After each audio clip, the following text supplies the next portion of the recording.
What's up, everybody? Tim Anderson here, aka Renfill. You guys are getting my face on this tutorial video, as opposed to the first two, which didn't have my face. And the reason for that is because I'm recording this one during a live stream, which is the perfect opportunity for me to say, if you want to catch me live when I'm doing these, you need to like, subscribe, and hit that bell icon so that you never miss an update. Because not only do we do the tutorial videos, we also do live streams from time to time as I continue to work on this map and other maps that we're going to be working on throughout 2023 related to our campaign and our world of the Weave and the Void. But in the meantime, today's episode is going to be forests. We might get into some rivers a little bit, but mostly we're going to be dealing with forests. And we got some folks hanging out in the live stream today, so you might see some chat going down in the window below as we continue to hang out with people here. But yeah, we're going to cover forests, maybe some rivers today. We're going to talk about how to lay that all out and how you want to do that. We might get into some blending with stamps today, although the stamps episode will come later on in the series because you really get into stamps when you start working with the cities and the dungeon maps. But we're still going to use a little bit of blending with the layers and stuff as we get into the forests. Rivers are something that, I like riverways and I like waterways, but it's one of those things where you could have it be as realistic as you want, or you can completely go off the rails and do something that's, it's magic, so we can do whatever we want. But typically, when you're dealing with waterways, you're either going to have waterways that come down from the mountains because they are runoff from the melt. That's one area, and you're also going to have um, everything will drain usually down to the sea at some point, and so you'll have um, your fingers of water that go out into the ocean.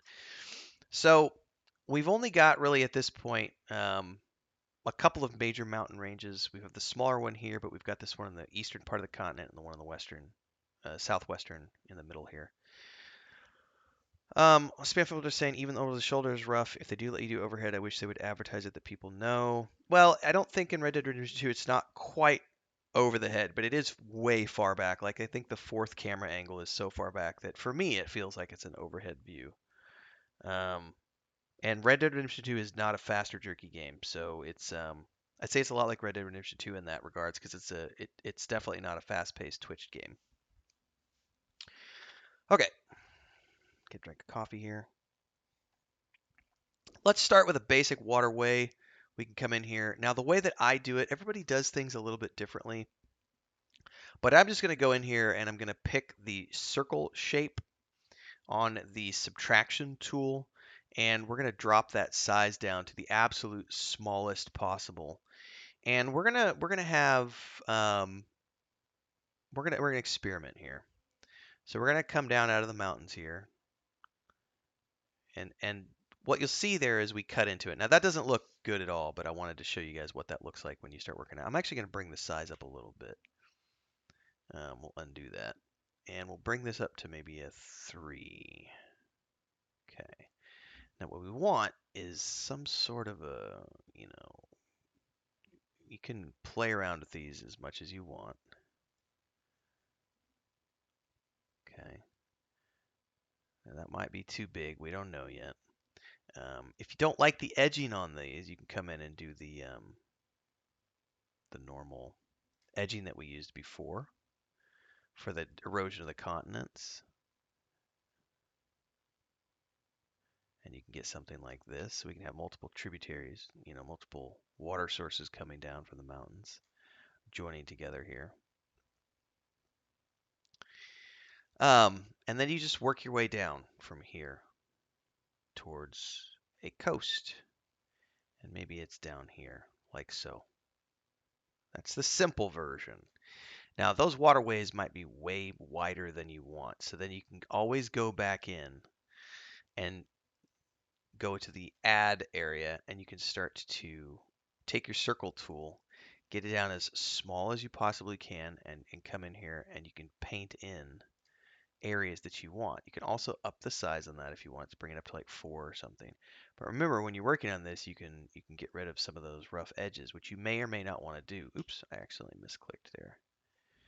So don't forget you can also come in here with the add tool and add it in this way if you think that an area is particularly overdone, but you'll notice that like it gets a little overzealous sometimes and it will block off your waterways if you're not careful. So I find it easier to come in with the circle tool when you're adding. Just bring it down to the very smallest level because you get this tiny little thing that you can draw with, and you can come in here and really define what these look like, and then you can come in and paint over that later on if you want to make this skinnier. So, um, Spam says a third source from further south and meeting at the river's elbow would be good. Correct. We can also have more of those. Um, so, like he said, if you wanted to do that, we could come in and do a subtraction and go ahead and go back to the star tool, bring it down to the smallest, and we could say maybe something coming down from here and that meets up right around there. Could be something like that, you know. There are lots of ways you can add waterways to your world. And then when you get down into, it just depends on the type of river, but most will have some type of fingering when you get down into the coastline where the water has eroded things. So, you know, this can be as detailed as you want it to be, or not. It's kind of up to you how you want to make this look, if you even want to do this at all. Again, fantasy world means you can do whatever you want if you want. So don't always feel like you're beholden to do it the way that the real world operates. Just as, you know, one of those things to pay attention to. Something like that. And we could maybe even do that right there. Right? Get rid of that. Go away. I don't like you. I don't want you there. Can I draw a creek? There are limitations to how far you can go in. However, this is a tricky thing. How do I show you guys this? I wonder if I have an 8K map loaded that I can just show you guys real quick. Because here's the limitation here would be that you can only work in 4K. That's the maximum resolution you can work at is 4K. So you're gonna get some fuzziness when you're scrolling in.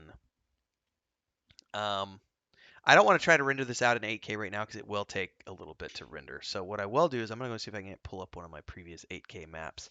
I gotta find them though. Um, and maybe I can show you. Here's 8K maps. Do I have one?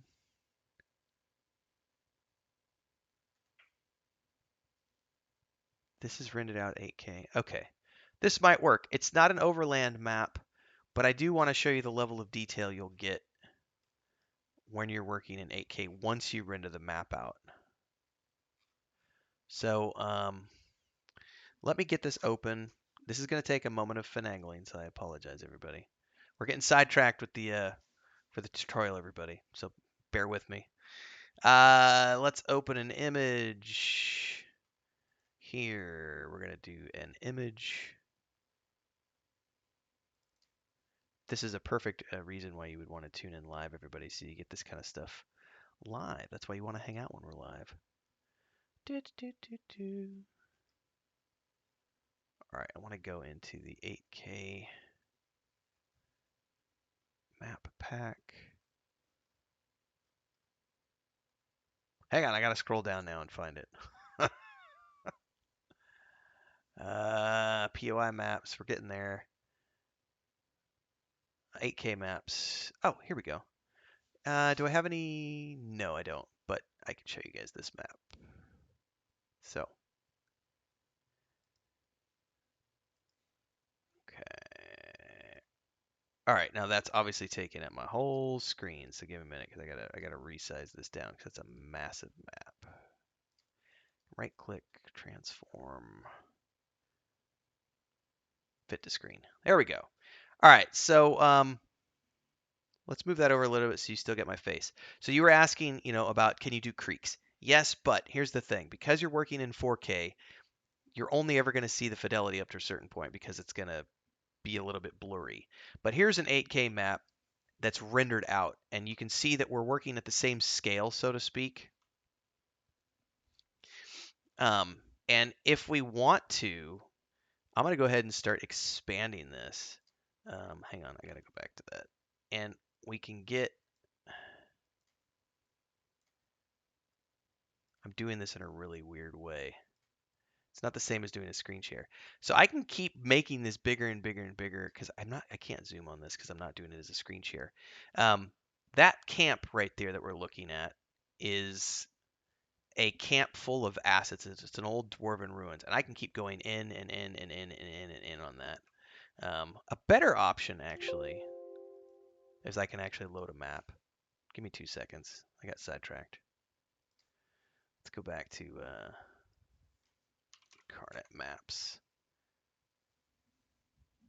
Well, we'll do that. Anyway, that's to answer your question. I don't want to get too sidetracked. You can do creeks, but some of it is going to be your imagination because the smallest you can go, the smallest you can draw is this right here. That's the tiniest little snippet that you can draw is going to be that right there. So what you have to do is build your map to the scale that that would appear to be a creek. So that would be the easiest way to answer that question. Is you can do creeks, but everything needs to be to scale. So I'm going to go back to add. I want to narrow some of these sections up in here. I'm going to make that tool a little bit bigger to a 2. We're going to come in and just narrow some of these because we don't actually want these big ass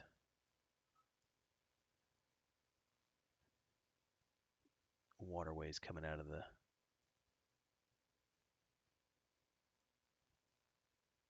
Okay. So these are some of the fine details that you can work through that we will work through off tutorials, so during the live streams and stuff. But I'm just drawing basic structures right now to show you how you can make a river or a waterway. So that's how you can do a waterway.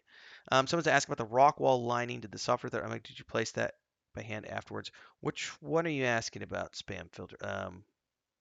Which rock wall are you asking about? Oh, from the previous map that I showed? No, I have to place all that by hand. So whenever I do those maps, I live streamed those last year or the year before when I was doing the dungeon maps. All the rock walls, there's asset packs for the walls, and you have to go through and place everything manually. But I have a system that I do, which we'll be getting into once we get into that tutorial series for the battle maps and stuff. I'll start actually working on showing people the tips and tricks that I do because there'll be a lot of copy pasting where I will take something and I'll make like a wall of that's like 10 pieces joined, and then I'll copy and paste that and have it up in the corner as a quick tool, and then I can copy paste that, flip it in another direction, make it vertical, etc., etc., etc., so that I could build out sections and then copy paste and put it somewhere else, twist it around, and it essentially serves another section on the map.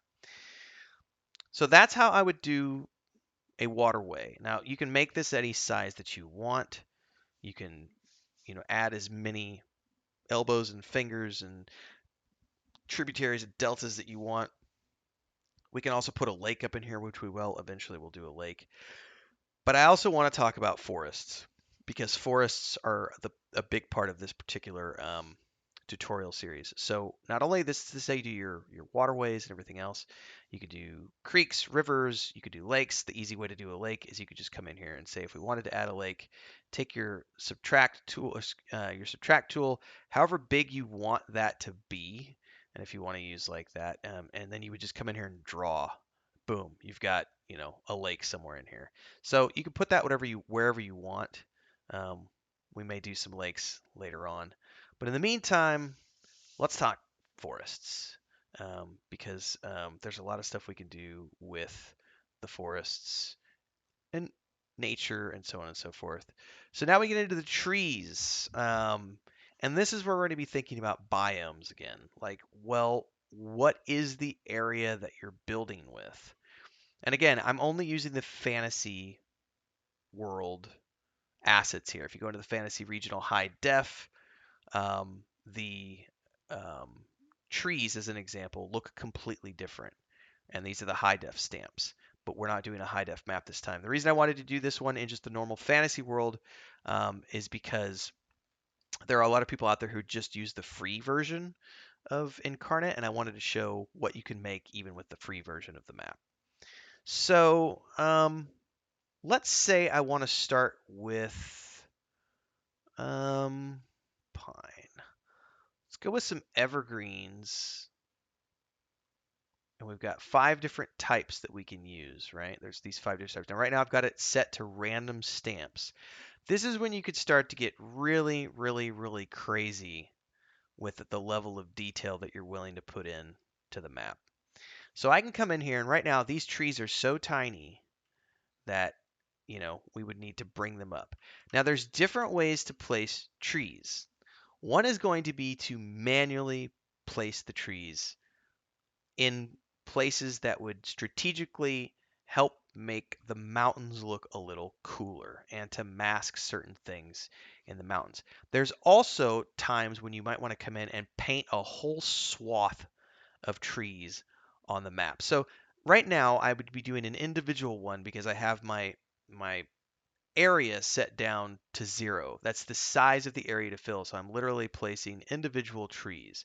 Now I can adjust the size of those trees however I need them to be. Now these are pretty big mountains, so I'm probably going to want to bring this down. Honestly, 80 looks like it is pretty good, so let's go ahead and put one right there and see what it looks like. That's not too bad. We can adjust the size of these as we go along, but we're going to start with 80.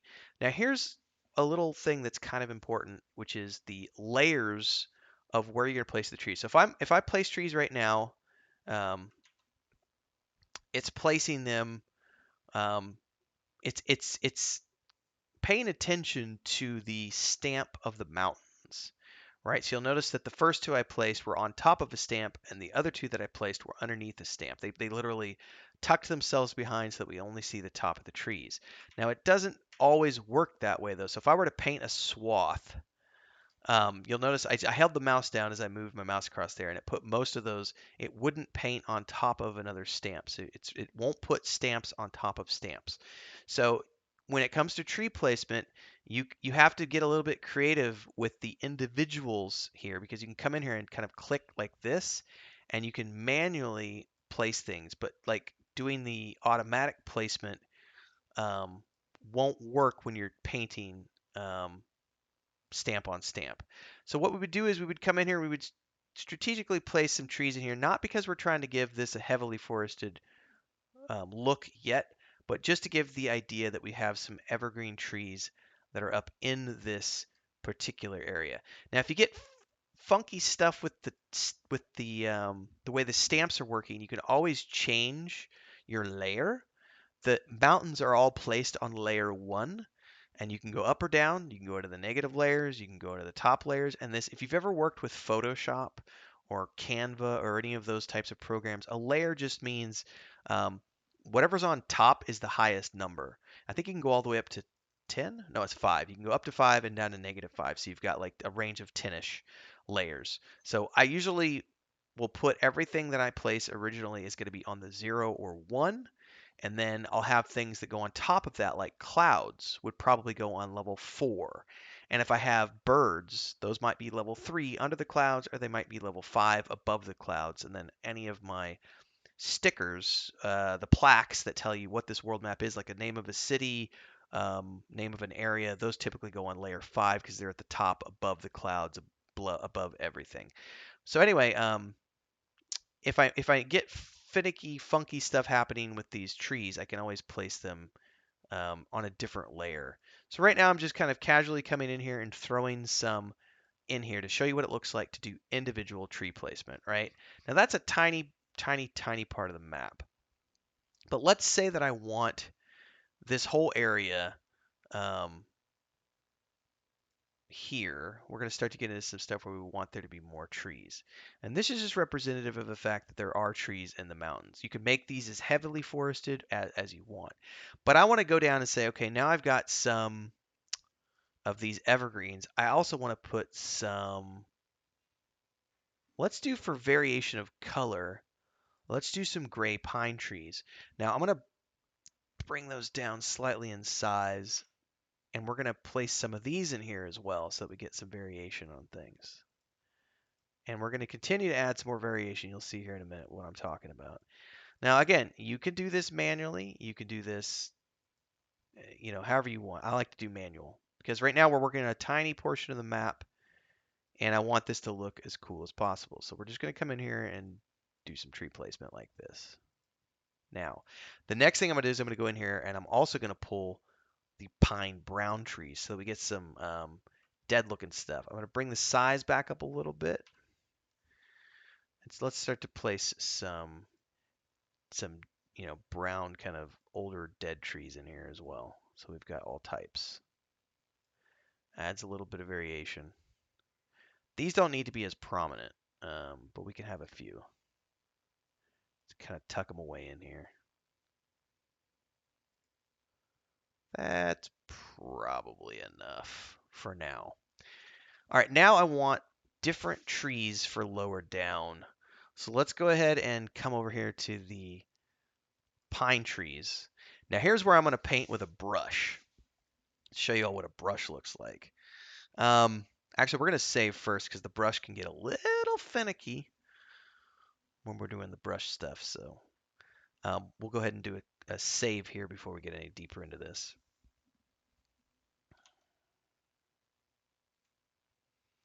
Dun dun dun dun dun dun dun. Let's move that back over to the other screen.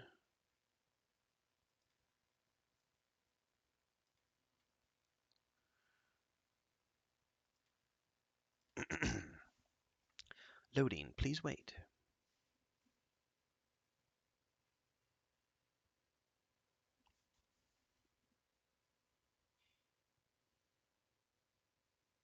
All right.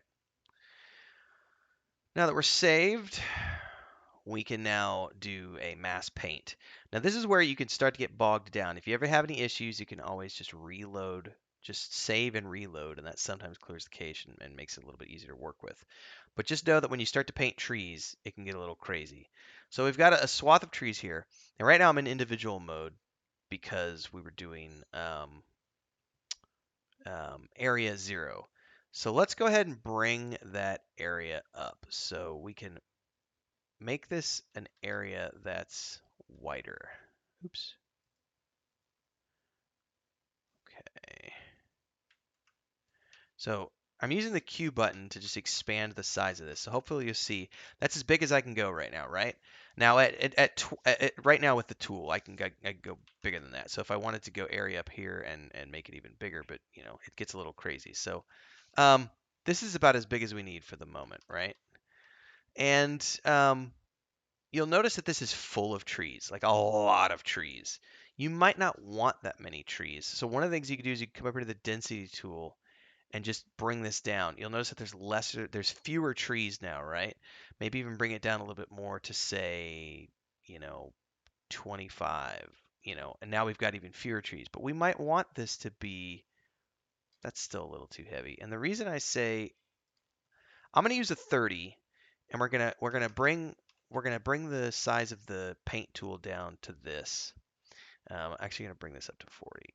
I'm gonna see what this looks like, and we're gonna paint just a section here um, to show you what we're talking about here.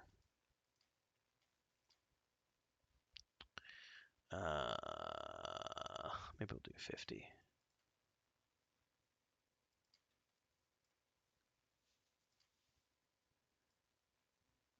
And I want these ones.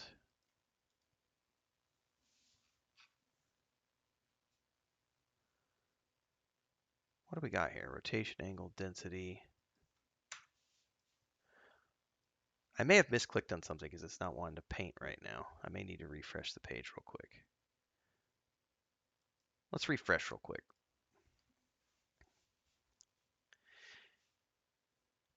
Yes, if you have a pro version,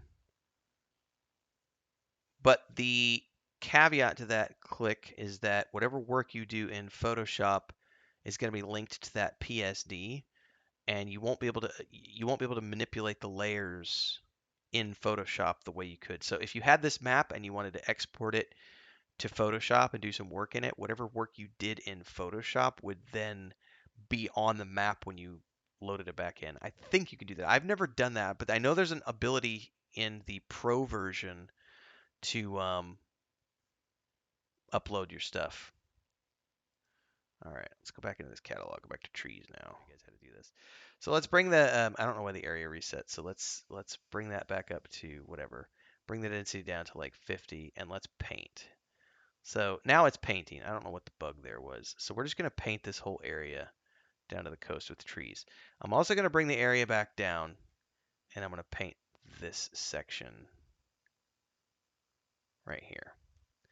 Now I don't like where this one is placed right here, so we're gonna move that one up a little bit. Maybe put it over here. Okay. Now that gives us a slight density. You can change all of that. We can go back in here now, and I want to go back to the gray ones, and maybe have those be a little smaller. So we bring the size down to maybe 80, right? Because that's what we were working before. Now again, I want to do a wider area. So we're going to bring that back in, and we're going to paint. And now it's going to place those in there. Okay.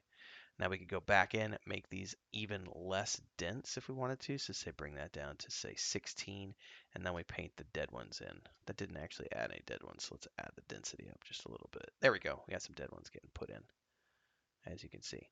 So that's an area that's now been roughly painted. Now, if you've got some that are over where you want them to be, you can just click on these and manually move them where you need them to be.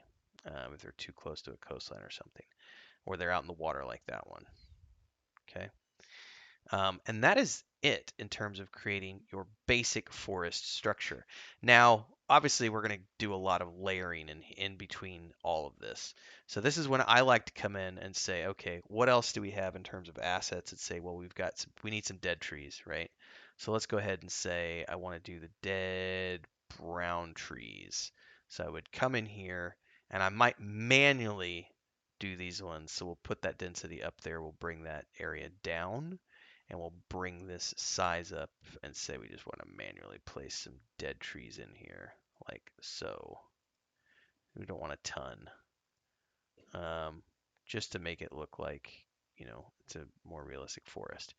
That's essentially how you do forest placement for your mountains and other areas. Now there's a lot to consider when it comes to where you place your forests. Again, you can follow the normal rules of planet Earth where we live if you want to, um, or you can go completely off the book and do whatever you want because you're dealing with a fantasy realm. So, since I know a few things about my world based on the geography episode, which was episode 2 of this series, this is the third episode, we know that the north up in here um, is frozen wasteland. Probably not going to be a lot of forests up there. If there are forests, they're going to be completely frozen over. It's cold along the northern edges of the coast here, so maybe some, forests, but they might only get green like 2, 3 months out of the year. But then we know that anything around the sea, anything around this sea area in the center of the map, that's your central temperate zone. So we know that these areas, I'm going to draw with the tool here. We're going to draw a big, basically a circle. So we know that this whole circle here essentially is going to have like green forests, live forests. We also know that this mountain range down here is surrounded by desolate wastelands, so there's not going to be any live forests there. If there are any forests, they're going to be just remnants of dead trees, so we'll need to put lots of dead trees there.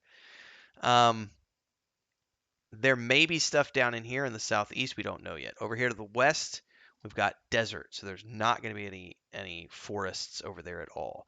So knowing what we know there, if we wanted to, we could come in and start to map out the forested areas that we want. But there's also another consideration at hand, which is where do you want your cities and your main areas of um, a population to be, because those areas will be less forested than other areas. So you can start off and paint all of your forests first and then cut back from them when you decide that that's where you want to place a city, or you can place your cities first and then build the forests around those locations and say, okay, this is a city. It'll be thinner forest around here with smaller trees and these types, and then it'll get thicker as we get deeper into the heartland, and then we might have, rolling hills that have different types of trees and everything else.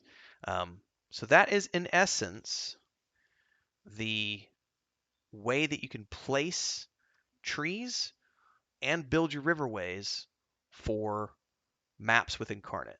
So for those of you who are watching the live stream today and you're following along, this is the point where we're going to do the exit. So for those of you who are watching this in the episodic format, we've now come to the end of episode 3, which is how to do forests and riverways in Inkarnate. If you are liking this tutorial series, don't forget to like, subscribe, and hit the bell icon so that you never miss an update.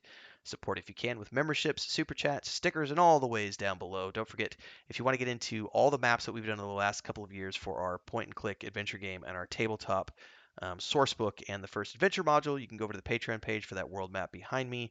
Links are down there, but that's the project that I work on with my wife and my brother. We've done a bunch of maps for that, and patron subscribers at the Dungeon Master tier get all of our map packs delivered to them for use in their VTT campaigns, as well as use with our campaign. So check all that stuff out. Um, Live stream, folks, I'll be continuing onwards, but for those of you who are doing the episodic format, that's the end. See you next time. Stay safe and happy map making.